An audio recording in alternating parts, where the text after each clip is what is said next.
As my first full dive into a regular show episode, I decided to pick something that was fun, but also controversial. My favorite kind.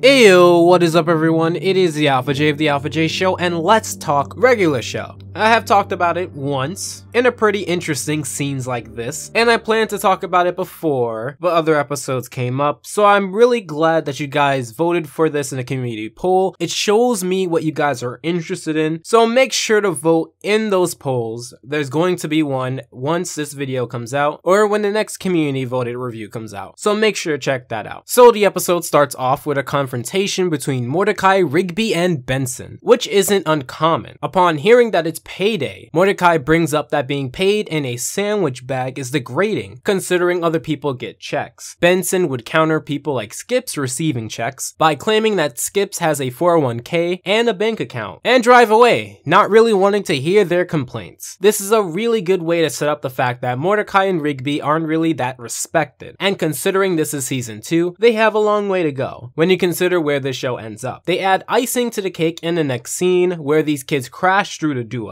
and don't apologize, opting to call them losers instead. Also, the fact that these kids come back later in the episode is a great example of resource management, something that other shows like seasons 4 to 7, SpongeBob and Fairly Odd Parents and the sort don't really pick up. I mean, you have a lot of background characters, so why not use them in situations like this to create easy episodes? It doesn't really get stale if you expand on the characters that we've been seeing for years. They end up entering the local coffee shop, the same place where Margaret works at, and they're really upset that no one respects them. After coming up with some ideas, Mordecai comes to the conclusion that the only way to get respect is to be good at something, to which he meets up with these kids here. I do want to nod Margaret giving a reason to the newly put arcade machine being there, basically to keep people around so they buy more stuff, more coffee, more donuts, etc. Now, this is what I mean by the little things. In the grand scheme, this doesn't really matter if she gives a reason or not, but I do enjoy the fact that they add stuff like this because it makes it easier to be immersed in what the characters are doing. You understand intent more, and it's less, quote, we needed things to turn out this way because the script demands for it, sort of style. When you knock people over, you have to say you're sorry. You guys need to learn some respect. Respect our butts. Now, to be fair, and spoil a little bit ahead, these guys do turn out to be okay. But for now, I have something to say. This guy looks like he grew in 6s on the ground and Farmer Joe threw him aside, thinking that he was defected. And we got Appalachian Mountains over here. Your nose can probably smell what a waste of space you are. No matter how big your eraser hair grows, you will never be able to erase the wrong of those giant ears. You could probably hear the exact moment you were born, when your mom thought she had the wrong baby, and she insisted that the doctor double check. You both have the style of a rejected Beavis and Butthead show, but the head shape of something out of VeggieTales. You game pretty well though. What are you guys doing? Those kids practically killed us with their skateboards outside. So, they're kids. Yeah, you should expect kids to kill you with skateboards, you idiot. Bam! I got next. Nice baggie. Must have been sad when you had to break open your piggy bank. Beat that, Gramps. Gramps? I'm in my 20s. Yeah, 1920s. Mordecai, come on! They look like they grew up near pigs when Farmer Joe took them out for the local harvest. Their heads make legumes look like supermodels. How do you get negative points? How's that even possible? I love immediate cuts like this when it comes to comedy. I think that's one of the biggest reasons I got into Gumball, by the way, because they use cuts like this so often, and it's incredibly funny. In fact, when rewatching this was actually one of the funniest jokes of the episode, especially when you build up the anticipation with knuckle cracking and putting the quarter on the arcade machine. So the duo ends up using this arcade machine to build respect, seeing that subtly, people really enjoy the idea of being really good at this arcade game. Upon doing so, they meet the first person who wants to challenge them to see who's better at Broken Bones, the game. Come on, Jack Farley.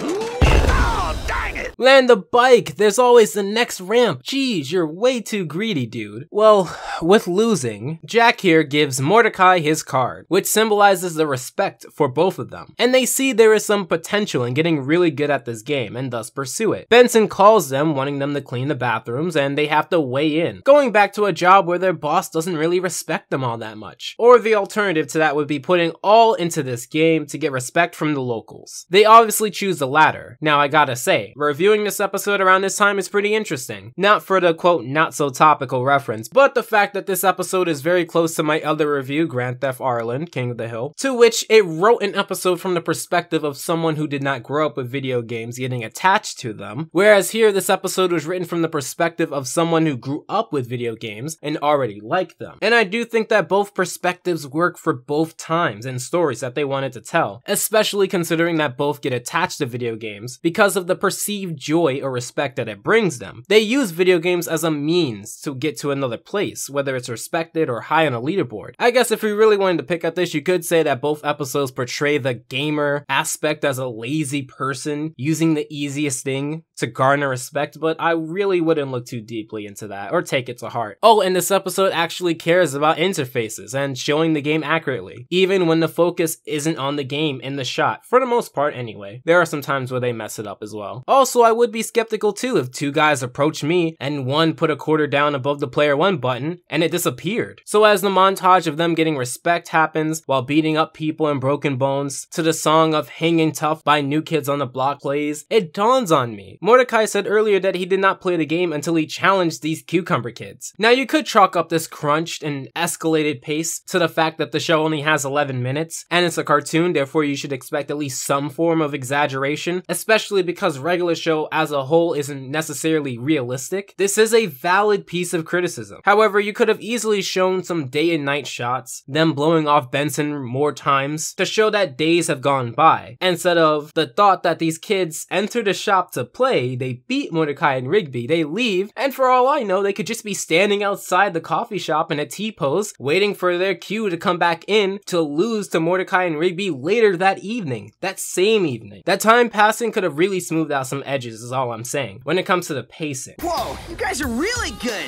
You're close to breaking the high score. Who holds the high score? Some dude named GBF, but it's not just the high score, it's the world record. Thanks. Now I can follow along and feel invested. Rule number 3905-B of storytelling. If you're going to insert exposition, do it naturally or funny, or better yet both, like this episode does. Take notes, Wisology. So they get the high score. Pun incredibly intended. Margaret hugs Mordecai because he isn't a loser anymore like he was before, and Margaret's into winners, considering that she shadowed Mordecai earlier when he lost. Then because regular show is pretty fantasy based and it's not 100% realistic, a giant beam from space, assuming of course, beams down into the coffee shop to reveal a giant bearded face that the duo assume is GBF, the former holder of the high score / world record. However, GBF actually stands for Garrett Bobby Ferguson, a reference to Billy Mitchell, a controversial figure in the gaming world records community, as he held a lot of world records for different games, to which I'll get into that aspect later. Although he appears happy and unaffected by a broken record, he reveals that he indeed holds the universe record, thus making the world record look inferior. Now, to be fair, Mordecai and Rigby beat everyone in about an afternoon, so it's kind of bad when you look at it that way. If they can only pick up the game pretty much on their second try and beat everyone around them, the world record couldn't have been that impressive, but let's sweep that under the rug, as they do challenge GBF to Broken Bones for their universe record, and this climax is pretty cool, as it involves betrayal, arrogance, and a last hope.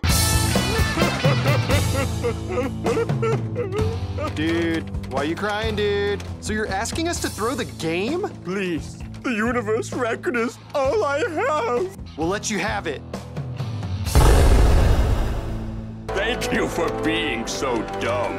What? I didn't devote my life to this cruddy game. It's just a hobby. Oh, boo yourselves! I'm Garrett Bobby Ferguson. That was a great line, but getting back over to the actual match, for the lack of a better word, as GBF declares no actual rules when it comes to the universal world record, Mordecai and Rigby essentially end up distracting him, causing him to lose upwards, breaking bones but still having a higher score as a result. All is lost until the duo realize that they have a last life, and GBF gets physical. However, to no avail, as it is all over when Mordecai and Rigby actually topped Garrett Bobby Ferguson's score, causing him to explode, leading to this scene here. You want to waste your lives playing video games? Then fine. I respect your decision. Just don't do it on my time ever again. The episode ends with them respecting Benson's word, and that was high score. Now, before getting into my overall thoughts, let's talk lawsuits. So fun, right? So it appears that Billy Mitchell, the person believed to be referenced within this episode, sued because he felt that this was offensive, and because I couldn't find any specific legal terms, so I assume, and this is just a guess, an assumption, that it's something in the area of defamation of character, and reading directly off of Associated Press for a quote we have here. The television character does not match the plaintiff in appearance. GBF appears as a non-human creature, a giant floating head with no body from outer space, while plaintiff is a human being, Thompson wrote, and when GBF loses his title, the character literally explodes, unlike plaintiff, end quote. In short, this was protected under free speech and was transformative as a parody. As there are similarities, there isn't enough to say that Cartoon Network, quote, stole his likeness. I saw one article say that Mitchell didn't care as long as he was trending, however they show no proof, which is why you shouldn't trust articles based on their word. However, this was a real case, and credible sources have reported so. So that's why the title is what it is. Overall, this episode was fun. It was a great way to interweave respect through video games. It was a good execution. It isn't amazing or something that will wow me for years to come as a masterpiece or anything like that, but not everything needs to be. I would rather have a solid season of good episodes instead of a few gems that are incredibly good buried within an otherwise horrible season. Remember folks, consistency, everything. Anyway, I promise to read all of you lovely folks out for supporting me in the month of June, so let's do this. I want to give a big thank you to Andrew Pollard, Benson Fenty, CR Martin, Emily, Green Ninja Lord, Jake, Jeff, Josh Strider, Maria Kutsu, Meowmers, McBiscuit, Noah, Rabbit Ears Blog, Ridley Crade, Ross Pitt, Teddy, The Crimson Mayhem, V Gold, Zlypith, and Yoka Beer. And with Patreon, it is a wonderful platform to support creators. With my specific Patreon, you get access to commentaries, certain reviews like the TDI season review, earlier than when it comes out to the public, and also other videos that I may do, such as behind the scenes showing how I do certain things. In fact, in this month of June, later on in the month, I will be posting a Patreon exclusive review that I put out actually back in May. So the people who saw it in May already saw it a month early, and I'm always constantly tweaking things. And I should say this is optional. I will always give out free content. This is just one way to support what I'm doing. So if you do want to check out Patreon, I'll have a link in the description below. It'll be in the pinned comment and in the card above, as well as the end card. So wherever you want to see it, it will be there. But with all of that out of the way, make sure to follow me at the Alpha J Show on Twitter and go into my request video for any other topic you think I should cover. If you really like this video, you should check out the Grand Theft Auto review for more on video games and cartoons, or my regular show Scenes Like This for more involving the duo. Make sure to subscribe, and I'll talk to you guys next time.